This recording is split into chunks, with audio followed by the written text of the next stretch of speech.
দুর্নীতি দমন কমিশন দুদক সাবেক ভূমিমন্ত্রী সাইফুজ্জামান চৌধুরী জাবেদের বাংলাদেশ থেকে দুবাই ও যুক্তরাজ্য সহ বিভিন্ন দেশে অর্থ পাচারের এজেন্ট হিসেবে কাজ করা আরামিড গ্রুপের এজিএম উৎপল পাল এবং জাবেদের দেশের সম্পদ দেখভাল করা কর্মকর্তা আব্দুল আজিজকে গ্রেপ্তার করেছে।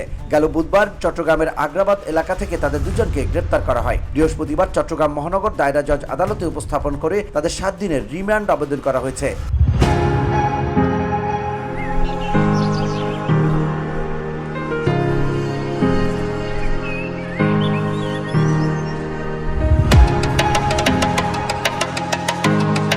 দুদক সূত্রে জানা গেছে, ইম্পেরিয়াল ট্রেডিং নামের একটি প্রতিষ্ঠানের মালিক মোহাম্মদ আব্দুল আজিজ দুদকের এজাহারভুক্ত আসামি, আর আরামিড পিএলসির এজিএম উৎপল পালকে মামলায় অন্তর্ভুক্ত করা হচ্ছে।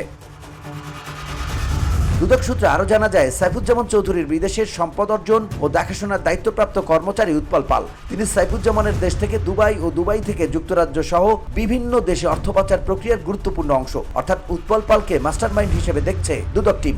যদিও তিনি আরামিড পিএলসির কর্মচারী, কিন্তু তার ব্যক্তিগত কর্মকর্তা হিসেবে কাজ করেছেন। তার কাছ থেকে জব্দ করা 2টি ল্যাপটপ ও 2টি মোবাইল ফোন থেকে অনেক গুরুত্বপূর্ণ তথ্য পাওয়া গেছে।